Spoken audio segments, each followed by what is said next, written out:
O senador Giovanni Borges é o primeiro subscritor dessa proposta de emenda à Constituição que cria um parágrafo único no artigo 205 da Constituição Federal, naturalmente, para determinar que o diploma de curso reconhecido e oferecido por instituição de educação superior devidamente credenciada constitua comprovante de qualificação profissional para todos os fins. A matéria é legal, é regimental e ela é constitucional. No mérito, eu sou totalmente contra. Explico por quê. O que pretende, na realidade, o nobre senador? Ele pretende acabar com o exame da Ordem dos Advogados do Brasil. Esse exame da Ordem virou o tormento para milhares de bacharéis em direito formados no país. E eles querem simplesmente suprimir essa etapa de se passar nesse exame da Ordem dos Advogados. Agora, convenhamos, um advogado que não alcançou nota 5 para obter a sua carteira, não dá, não é? Então, eu não tenho como votar favorável a essa pretensão. Eu até no meu e-mail tenho recebido milhares de correspondências desairosas, me xingam, né? Me desancam. Mas eu confesso, eu fui presidente de banca de diversos concursos, fui presidente de concurso. Não dá para aprovar um promotor, um juiz e um delegado que não consegue alcançar nota 5. Não é?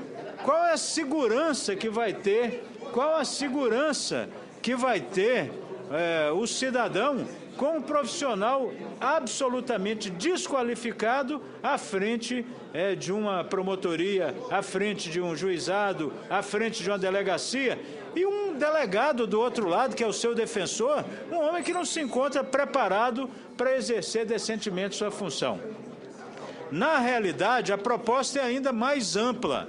O que quer o nobre subscritor? Ele quer também que haja a desnecessidade do registro profissional. Isso quer dizer o seguinte: terminado o curso numa faculdade, não precisa, por exemplo, fazer aquele estágio obrigatório de medicina, residência. Por quê? Porque também você não precisa se inscrever no Conselho Regional de Medicina. Você não precisa se inscrever na Ordem dos Advogados. Você não precisa se inscrever como enfermeira no seu sindicato, na sua associação, na sua correspondente defensora. E veja o pior, ano passado nós votamos aqui uma legislação chamada Lei do Ficha Limpa, que inclusive fortalece os conselhos, né? Nós ali dissemos o seguinte: quando alguém é excluído por improbidade, por crime, né, através dos conselhos, então essa pessoa também não pode ser inelegível. Ela é considerada inadequada para ocupar uma função dentro do parlamento. Então, eu penso o contrário. Eu acho que todas as demais instituições deveriam caminhar para fazer um processo rigoroso de seleção. Todos. História, geografia, pedagogia, todo mundo deveria descredenciar aquele que, embora tendo título universitário, não aprendeu nada na faculdade.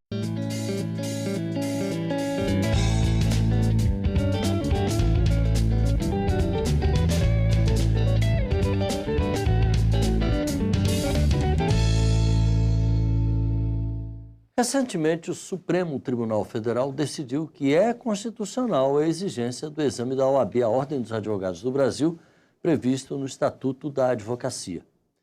Mas o julgamento do STF não convenceu o deputado Eduardo Cunha, do PMDB do Rio de Janeiro, que apresentou um projeto revogando o item que obriga a aprovação no exame de ordem para o exercício da advocacia. O deputado está aqui com a gente e explica as razões que o levaram a apresentar o projeto. Nosso programa é retransmitido pela Rádio Câmara. Deputado, quais foram as razões? Bom, em primeiro lugar, agradecer a oportunidade e dizer o seguinte: as razões são muito simples. Não é que eu não me conformei com o resultado da decisão do Supremo. É que eu entendo que nós temos que mudar a lei mesmo. Eu estou atacando o dispositivo legal que foi criado em 1994 para aqueles que se formaram depois de 1994 serem obrigados a prestar um exame de conselho de classe.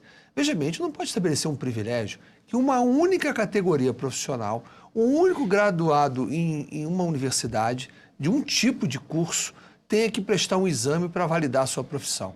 A argumentação da OAB. A argumentação que é muito importante o advogado, que pode causar muito mal à sociedade se não for um advogado qualificado segundo os padrões da OAB. Só que a minha pergunta é a seguinte: em primeiro lugar, cabe ao governo federal estabelecer o critério de qualidade do ensino superior. E ele tem que fazê-lo. Em segundo lugar, quem pode fazer mais mal a um ser humano? Um médico, por exemplo, que não tem que submeter a um conselho de classe, que faz cirurgia, cuida da sua vida, um engenheiro que constrói o prédio onde nós estamos, um arquiteto que o projeta, ou um jornalista até que lida com a nossa honra, qualquer um não tem a mesma importância com o advogado. Então, porque só uma profissão eu tenho que ter a obrigatoriedade de um exame de conselho de classe. E outra coisa, eu pego o financiamento estudantil, do FIES. Como é que eu vou pagar? Como é que eu vou poder exercer minha profissão para poder pagar esse financiamento? O que faz com essas pessoas que estão devendo esse dinheiro? Então, nós estamos vendendo um sonho. E o que é pior, quem defende esse exame, as pessoas que o defendem, que pregam esse exame, são aquelas que não prestaram o exame para exercer a sua profissão. Que são aqueles que são do Conselho Federal ou dos conselhos regionais da Ordem dos Advogados do Brasil, e simplesmente eles foram formados anteriores a 1994. Então, na época deles, o curso servia, hoje não serve. Por que esse privilégio? Na realidade, isso é uma reserva de mercado, é uma atitude corporativista da OAB, visando a proteger o mercado de advogados para que não se tenha mais advogados para competir. E, além disso, tem um outro problema, virou uma indústria paralela. Vocês vejam bem, eu tenho, por acaso, uma filha estudando Direito. O que acontece? Eu pago um curso para ela, preparatório, de R$1.000 por mês, quase o preço da universidade. Livros custam R$150, R$200. Tem livro de primeira fase e livro de segunda fase. O exame são em 2 fases. E o que acontece? Tem apurador da prova, escrutinador, que ganha o dobro para reprovar. Ele tem um prêmio para reprovar o aluno. E o critério é altamente subjetivo. Então, quem é o OAB? Que é isso, ele deputado? ganha o dobro para reprovar.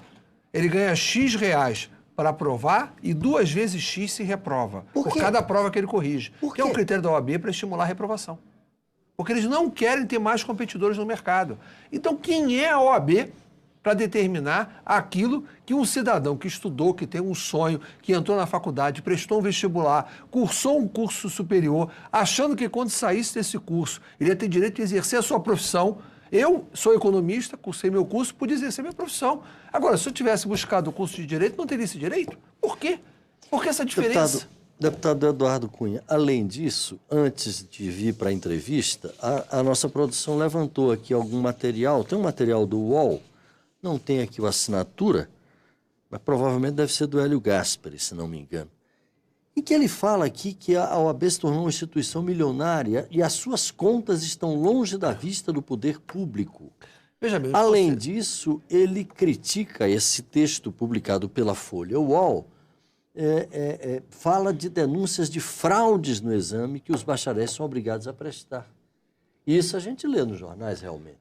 De vez em quando a gente está vendo fraudes nesse curso. Veja bem, a Constituição da Ordem dos Advogados do Brasil é uma semelhança de uma autarquia, só que ela não tem fiscalização do Tribunal de Contas da União. Segundo lugar, ela não tem eleições diretas, a eleição é indireta.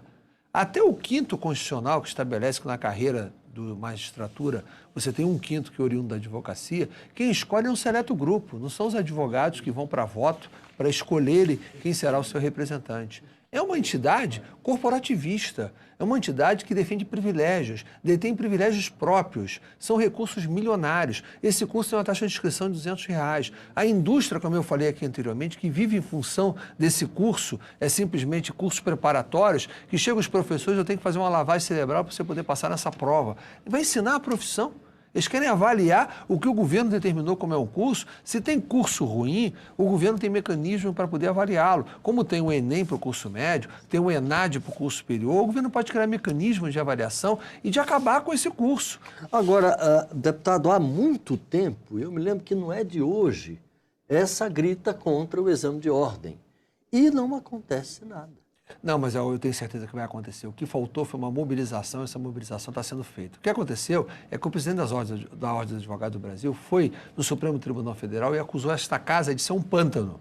Quando ele disse que o Congresso era um pântano, chamou a atenção sobre a Ordem dos Advogados do Brasil. É um fato, chamou a atenção. Então nós fomos verificar que o pântano está lá, não está aqui.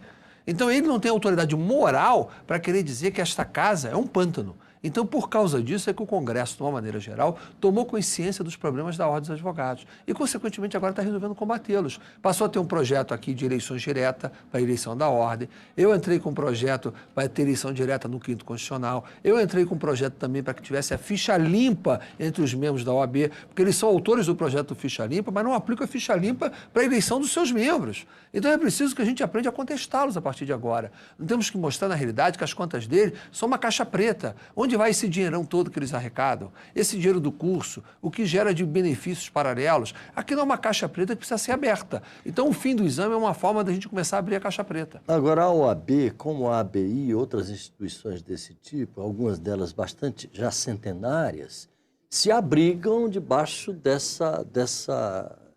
digamos assim, desse guarda-chuva da tradição, etc., etc., e, de certa forma, não estão sujeitas, digamos assim, ao regime ordinário a que todas as outras instituições também estão. Elas deveriam, só que a OAB, ao contrário de todas as outras, é a única que estabelece um exame para você dizer se você pode ou não ingressar dentro dela. As outras, basta eu me graduar, apenas com o meu diploma universitário eu vou e me registro.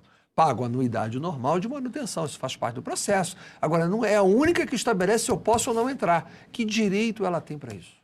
Agora, deputado, junto às autoridades da área educacional, seria interessante também um trabalho no sentido do aperfeiçoamento dos cursos de direito. Pelo que se sabe, eles andam muito mal no Brasil. Isso, eu acho que, de maneira geral, o curso superior precisa ter uma mudança, uma estruturação, um endurecimento de regras e até de acesso. Isso é uma outra discussão, e eu sou partidário dessa discussão. O Brasil é um país que facilitou muito a vida de ingresso em curso superior. Certamente deve ter muitos cursos de direitos ruins, mas também deve ter muitos cursos de economia, de administração, de jornalismo, de engenharia, de medicina ruins. É preciso que o governo haja equanimemente. Não se pode ter apenas um conselho de classe que diz que o governo é incompetente para poder regulamentar os cursos. Então, eu vou regulamentar em substituição ao governo, que é isso que a OAB diz. E para isso ela cobra, e para isso ela tem uma indústria derivada. Então ela não tem esse poder. O governo tem que exercer o seu poder, sim, endurecer os cursos, controlá-los e até desqualificá-los. O que não pode é a OAB querer substituir o governo, substituir o poder e dizer quem pode ou não exercer a profissão se o sujeito foi e se habilitou numa faculdade que foi credenciada e autorizada pelo governo. É um absurdo isso. No finalzinho, uma provocação. O portal IG o acusa de ter se voltado contra a prova, está escrito aqui, depois de a OAB, em 2011, vetar o seu nome para a relatoria do novo Código de Processo Civil. Tem fundamento isso? Em primeiro lugar, o OAB não pode me vetar em nada, porque o OAB não faz parte do parlamento. Eles querem sempre se titular mais. A razão pela qual, não só eu, como todos os parlamentares nessa casa, estão revoltados com a OAB, foi a acusação que o seu presidente fez que essa casa é um pântano. E isso realmente facilitou muito a tramitação desse projeto. Então, a partir daí, nós fomos verificar quem é o verdadeiro pântano. E é por causa disso que esse projeto ganhou força e é por causa disso que ele será aprovado. Deputado Eduardo Cunha, muito obrigado pela sua participação aqui com a gente. Eu que agradeço. Você de casa, obrigado pela audiência. Eu sou Paulo José Cunha. Um abraço e até a próxima.